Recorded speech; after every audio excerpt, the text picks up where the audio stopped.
வணக்கம், நான் கண்ணன் பேசுகிறேன். நிஃப்டி க்ளோஸ் ஆனது ஃப்ரைடே 24,008. இந்த வாரத்தில் நமக்கு வந்து கம்ப்ளீட்டாக வாரோட கன்ஃபியூஷன்ஸ் எல்லாம் போயிட்டு இருந்தது. ஸோ ரொம்ப பேனிக்காக சுச்சுவேஷன்ஸ் இருந்தது. கூடவே மார்க்கெட்டும் ஹியூஜ் வாலடைலாக இருந்தது. ஸோ இதெல்லாம் வச்சு பார்க்கும்போது மார்க்கெட் ஒரு கன்சாலிடேஷனில் இருக்கலாம் ஆர் பேரிஸுக்கு மூவ் ஆகலாம் அப்படின்ற மாதிரி தான் வந்து மார்க்கெட் வந்து இண்டிகேட் பண்ணுறது. டேட்டா பொறுத்தளவுக்கு செல் ஆன் ஹை அப்படின்ற மாதிரி தான் ஃப்ரைடே டேட்டா இருக்குது. கூட விக்ஸ் வந்து 21.6, it's very high. Friday evening 21.6, Thursday evening 19 point something இருந்தது.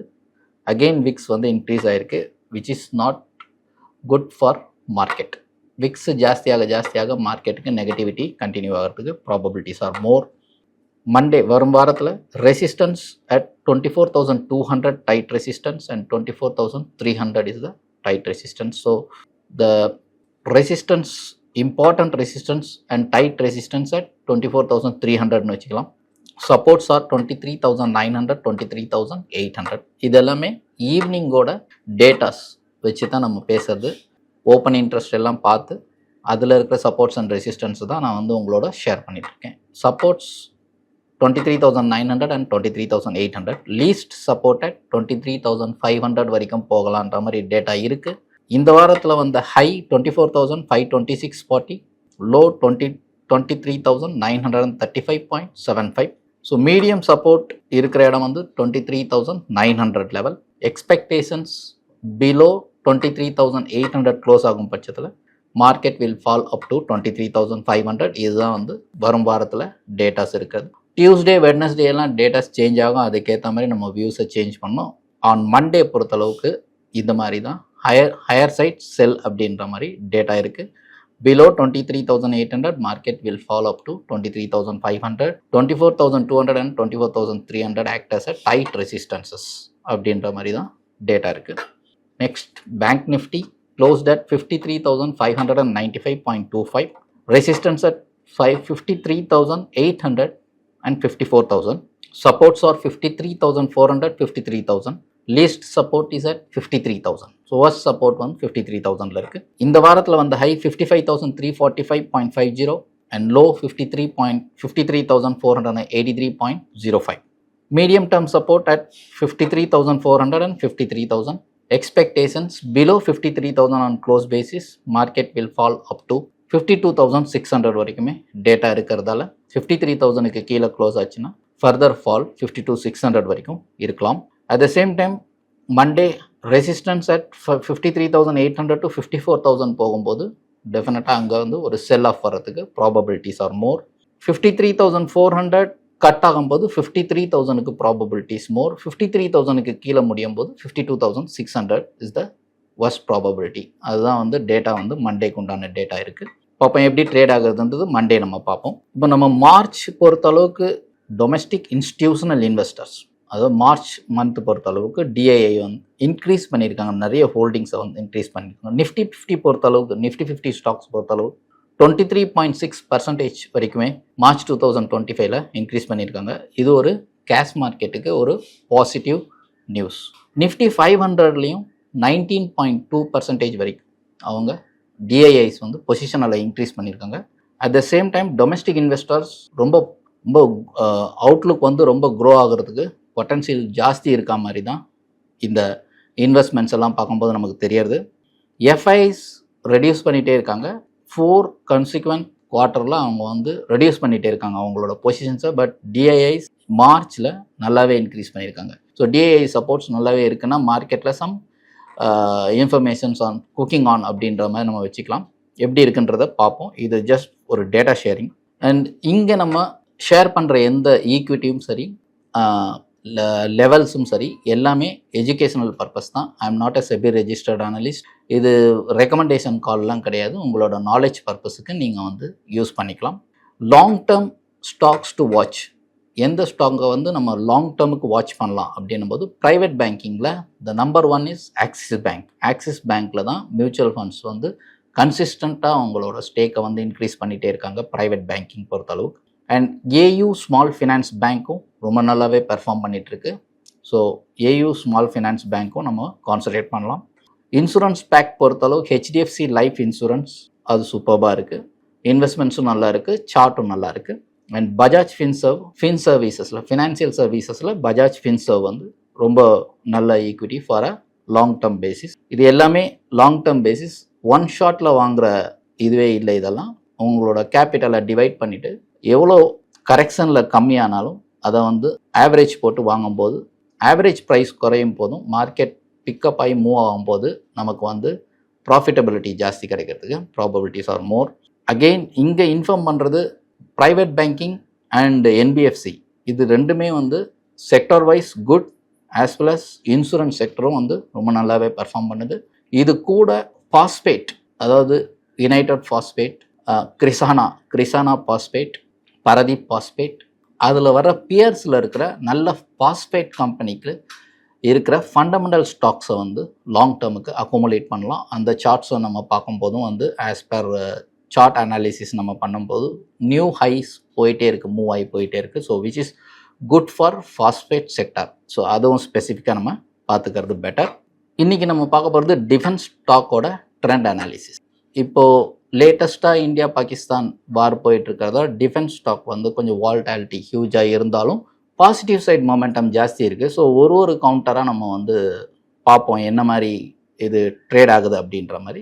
முதல்ல வந்து Hindustan aeronautics limited consolidation between 4,500 to 4,200 consolidate ஆகிட்டு இருந்தது. வீக் பிலோ 4,150க்கு கீழே இந்த ஹிந்துஸ்தான் ஏரோநாட்டிக் லிமிடெட் வீக் ஆயிரும். அபவ் 4,700க்கு மேலே இன்னும் ஃபர்தர் ஸ்ட்ராங்குக்கு வந்து சான்சஸ் ஆர் மோர். ஸோ இந்த ஹிந்துஸ்தான் ஏரோநாட்டிக்ஸ் லிமிடெட் பொறுத்தளவு இப்போ ட்ரேட் ஆகிட்டு இருக்கிறது 4,500 சம்திங் ட்ரேட் ஆகிட்டு இருக்கு. ஸோ இந்த இடத்துலேருந்து 4,200 வரைக்கும் இதை வந்து அக்குமுலேட் பண்ணுறதுக்கு ட்ரை பண்ணலாம். 4,150க்கு கீழே வீக் ஆகிடும்ன்றதால நம்ம வந்து எக்ஸிட் பண்ணிக்கலாம். இது 4,500 to 4,200 நம்ம அதுக்கு முன்னாடி அக்குமுலேட் பண்ணும்போது திரும்பவும் 4,700க்கு மேலே ஸ்ட்ராங்காக அப்சைட் மொமெண்டம் கொடுக்கும்போது 4,850 to 5,000 லெவல்ஸ் போகிறதுக்கு probabilities are more. Trend pulleys because consolidation ஜோனுக்கு தாண்டி மார்க்கெட் இருக்குது. Trend pulleys. Promoters are strong. Promoters வந்து ஸ்ட்ராங்காக இருக்காங்க, ஒரே பர்சன்டேஜ் வைஸ் எதுவுமே லிக்விட் பண்ணாமல் இருக்காங்க. அது வந்து ஒரு பாசிட்டிவ். அண்ட் இதில் இந்த ஒரு கவுண்டர்லேயும் டிஐஐ அண்ட் எஃப்ஐஐ ஸ்டேக்ஸை வந்து நீங்கள் ஒரு தடவை வந்து ரீசெக் பண்ணிக்கோங்க. டிஐஐ அண்ட் எஃப்ஐஐயில் வந்து ஸ்டேக்ஸ் கம்மி ஆகுதுன்னா ப்ராஃபிட் புக்கிங் நடக்குதுன்றது நம்ம தெரிஞ்சுக்கணும். அதனால் வந்து ஒவ்வொரு ஸ்டாக்கை பற்றி நம்ம டிஸ்கஸ் பண்ண போதும் லாஸ்ட் குவார்ட்டரில் டிஐஐ அண்ட் எஃப்ஐஐ வந்து ஸ்டேக்ஸ் இன்க்ரீஸ் பண்ணியிருக்காங்க, டிக்ரீஸ் பண்ணியிருக்காங்களா, ப்ரொமோட்டர் இன்க்ரீஸ் பண்ணியிருக்காங்களா, டிக்ரீஸ் பண்ணியிருக்காங்களா, ஸ்டேபிளாக இருக்காங்களா, இது எல்லாமே பார்த்துட்டு ஆன் குவார்ட்டர் வந்து ரிசல்ட்ஸ் பார்த்துக்கிறது நமக்கு போர்ட்ஃபோலியோவில் வச்சுக்கும் போது இதெல்லாம் பார்க்கும்போது நமக்கு வந்து அந்த ஸ்டாக்கில் நம்ம ஸ்டே பண்ணோமா இல்லை ப்ராஃபிட் புக் பண்ணோமா இல்லை எக்ஸிட் பண்ணோமான்றதெல்லாம் நல்லாவே தெரிஞ்சிடும். ஸோ அகைன் நான் சொல்கிறேன், இது இட்ஸ் நாட் அ ரெக்கமெண்டேஷன். இது உங்களோட சார்ட் அனாலிசிஸுக்கும் உங்களோட எக்ஸ்பீரியன்ஸ், நீங்கள் சார்ட்டை ரீட் பண்ணுற எக்ஸ்பீரியன்ஸை நீங்கள் வந்து இன்க்ரீஸ் பண்ணிக்கிறதுக்கும் தான் வந்து எக்ஸ்பீரியன்ஸ் அண்ட் நாலேஜ்னு வச்சுக்கலாம். நாலேஜை இன்க்ரீஸ் பண்ணிக்கிறதுக்கும் இது ரொம்ப யூஸ்ஃபுல்லாக இருக்கும். அதுதான் உங்களோட ஷேர் பண்ணுறேன். செகண்ட், டிஃபென்ஸ் செக்டரில் BEL Bharat Electronics Limited consolidation between 287 to 321. இந்த கன்சாலிடேஷன் சொல்கிறது இப்போது நடந்துட்டு இருக்கிற ப்ரைஸுக்கும் இன்பிட்வீனில் தான் இருக்கும்.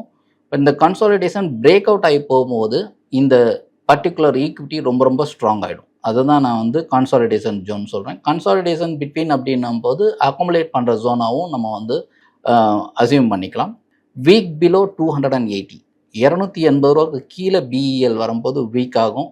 ஸோ ஸ்ட்ராங் அபவ் 325, 325க்கு மேலே போய் க்ளோஸ் ஆகும்போது ஸ்ட்ராங் ஆகிடும். எக்ஸ்பெக்டட் ஜோன்ஸ் 340.50 போகிறதுக்கு ப்ராபபிலிட்டிஸ் இருக்குது. அதை தாண்டும் போது நியூ ஹை போகிறதுக்கும் ப்ராபபிலிட்டிஸ் இருக்குது. பிஇஎல் பொறுத்தளவுக்கு trend bullish and promoters are strong. Promoters are ஸ்ட்ராங்னா ப்ரொமோட்டர்ஸ் யாருமே லிக்விட் பண்ணலன்னு அர்த்தம். பட் செக் பண்ண வேண்டியது நீங்கள் டிஏ அண்ட் எஃப்ஐஐ செக் பண்ணிவிட்டு அதில் இன்க்ரீஸ் பண்ணியிருக்காங்களா இல்லை டிக்ரீஸ் பண்ணியிருக்காங்களா, லிக்விட் பண்ணியிருக்காங்களான்றதெல்லாம் செக் பண்ணிவிட்டு நம்ம உங்களோட ஃபினான்ஷியல் அட்வைசர்ஸ் கூடலாம் டிஸ்கஸ் பண்ணிட்டு இன்வெஸ்ட்மெண்ட் எடுத்துக்கிறத பற்றி திங்க் பண்ணிக்கலாம் நீங்கள். அடுத்த counter Mazagon dock ship builders limited. இது வந்து கன்சாலிடேஷன் பிட்வீன் 2922 to 2585. ஸோ இந்த பேண்டில் இருந்து தான் இது வந்து கன்சாலிடேஷனில் இருந்திருக்கு. அபவ் 2700 ஆல்ரெடி இது பிரேக் அவுட் நடந்து முடிஞ்சிருச்சு. பிகாஸ் இப்போ கரண்ட் ப்ரைஸ் அரவுண்ட் இது 2900 சம்திங் தான் இருக்கும்னு நினைக்கிறேன். So break out 2700 லெவல்ஸை தாண்டியாச்சு. ஸோ ஸ்ட்ராங்காக தான் இருக்குது இந்த கவுண்டர் பொறுத்தளவுக்கு. நம்ம 2922 to 2585 அக்குமுலேட் பண்ண ட்ரை பண்ணலாம். எக்ஸ்பெக்டட் ஜோன்ஸ் ஆர் 2700க்கு மேலே போயிருக்கிறதால expected zones 3172 and new high போகிறதுக்கு ப்ராபபிலிட்டிஸ் இருக்குது. ட்ரெண்ட் இந்த மேசகான் டாக் பொறுத்தளவுக்கு it's a ultra bullish trend. ஏன்னா இந்த பிரேக் அவுட் ஜோன் வந்து ஆல்ரெடி கிராஸ் பண்ணியாச்சுன்றதால அல்ட்ரா புல்லிஷாக இருக்குது. Promoters are strong. இதுலேயும் ப்ரொமோட்டர்ஸ் யாருமே லிக்விட் பண்ணல. டிஐஎஃப்ஐ ஸ்டேக்ஸ் மட்டும் நம்ம வந்து ஒரு செக்கிங் பண்ணிக்கிறது ஆல்வேஸ் பெட்டர். அடுத்த counter Bharat Dynamics BDL consolidation between 1531.80 to 1330 accumulation zone. இது பிரேக் அவுட் நடந்திருக்கிறது 1350 லெவல்ஸ்லேயே பிரேக் அவுட் ஆயாச்சு. Strong above 1350. ஸோ இந்த எக்ஸ்பெக்டட் ஜோன்ஸ் நம்ம பார்க்கும்போது 1660 to 1800. Trend ultra bullish. Again Bharat டைனமிக்ஸும் அல்ட்ரா புல்லிஷ் பிகாஸ் கன்சாலிடேஷனை தாண்டி மார்க்கெட் மூவ் ஆனதால் ultra bullish like Mazagon Dock மாதிரியே. Promoters are strong. இதுலேயும் டிஐஎஃப்ஐ ஸ்டேக் மட்டும் செக் பண்ணிவிட்டு ரெடியூஸ் பண்ணிக்கிறாங்களா இன்க்ரீஸ் பண்ணிக்கிறாங்களா பார்த்துட்டு ப்ராஃபிட் புக்கிங் வந்திருக்கா இல்லையான்னு பார்த்துட்டு அக்குமுலேட் பண்ண ட்ரை பண்ணலாம். So BDL, Bharat dynamic limited, Mazagon dock ship builders இந்த ரெண்டு ஸ்டாக்கும் வந்து அல்ட்ரா புல்லிஷ். அடுத்த ஸ்டாக் பாரஸ் டிஃபென்ஸ் பொறுத்தளவுக்கு consolidation zone 1458 to 1200. It's a accumulation zone 1458 to 1200. Break out நடந்தது 1180. அதுக்கு மேலே தான் இப்போது மார்க்கெட் இருக்குது. Strong above 1200. மார்க்கெட் அதுக்கு மேலேவே இருக்குது. Expected zones are 1600 and new high. இதுவுமே 1600 and new high. Trend ultra bullish. எப்பவும் சொல்கிற மாதிரி ட்ரெண்ட் வந்து நம்ம கன்சாலிடேஷன் ஜோன் அக்குமுலேஷன் ஜோனை தாண்டி மார்க்கெட் இருக்கிறதால அல்ட்ரா புல்லிஷாக தான் இருக்குது இந்த பாராஸ் டிஃபென்ஸ் பொறுத்தளவுக்கும். பட் இதில் ஒரே ஒரு இஷ்யூஸ் என்னன்னு பார்த்தா ப்ரமோட்டர்ஸ் வந்து டிசம்பர் 2024 2% கட் பண்ணியிருக்காங்க. அதாவது 2% லிக்விட் பண்ணியிருக்காங்க. ஸோ இந்த மாதிரி இருக்கும்போது கொஞ்சம் நம்ம வந்து க்ளோஸாக பார்க்கணும் இந்த ஸ்டாக்லலாம். ஏன்னா ப்ராஃபிட் புக்கிங் வரும்போது திரும்ப அவங்க லிக்விட் பண்ணக்கூடாது. ஸோ அதனால் இது காஷியஸ் பாரஸ் டிஃபென்ஸ். அதுக்கப்புறம் டிஐஎஃப்ஐ டீட்டெயில்ஸும் நம்ம செக் பண்ணிட்டு பண்ணுறது ஆல்வேஸ் குட். அதே மாதிரி இங்கே நம்ம எப்போவுமே ஒரு இன்வெஸ்ட்மெண்ட்டுக்குன்னு ஒரு ஸ்டாக்கை செலக்ட் பண்ணோம்னா ஒன் ஷாட்டில் நம்ம வந்து பை பண்ணணும்னு ட்ரை பண்ணக்கூடாது. பிகாஸ் நம்ம வந்து அலோகேஷன் எவ்வளோ கொடுத்துருக்கோன்றது பார்த்துக்கணும். ஃபார் எக்ஸாம்பிள் நீங்கள் வந்து ஒரு 50,000 rupees ஒரு நல்ல ஃபண்டமெண்டல் ஸ்டாக்குக்கு அலோகேட் பண்ணுறீங்கன்னா நீங்கள் வந்து அதை ஒரு 3 times டிவைட் பண்ணி இன்வெஸ்ட் பண்ணும்போது தான் வந்து நல்லபடியாக மார்க்கெட் பாட்டம்லேருந்து ரிவர்சல் போகும்போது ப்ராஃபிட்டபிலிட்டி வந்து ஜாஸ்தி கிடைக்கும். ஸோ எப்போவுமே வந்து ஃபண்டு இருக்குன்னு சொல்லிட்டு ஒரே டைமில் ஒரே ஸ்டாக்கில் ஒரே இடத்துல ஃபுல்லாக இன்வெஸ்ட் பண்ண ட்ரை பண்ணாதீங்க. அலோகேட் பண்ணி அதை ஒரு 3 பிரித்து இன்வெஸ்ட் பண்ணுற ஸ்ட்ராட்டஜியை நீங்கள் ஃபாலோ பண்ணும்போது உங்களோட இன்வெஸ்ட்மெண்ட் ப்ராஃபிட் ரேஷியோ வந்து எப்போவுமே ஜாஸ்தியாகும். ஸோ அது ஜஸ்ட் ஒரு இன்ஃபர்மேஷன் உங்களுக்கு கொடுக்குறேன். ஐ திங்க் இந்த வாரம் தேவையான எல்லா இன்ஃபர்மேஷனும் கொடுத்துட்டேன்னு நினைக்கிறேன். நன்றி, வணக்கம். மேலும் ஈடி தமிழ் சேனல்ல வரப்போகும் பிசினஸ் மற்றும் அது ரிலேட்டடான வீடியோவை பார்க்க உடனே கீழே இருக்க சப்ஸ்கிரைப் பட்டனை கிளிக் பண்ணுங்க.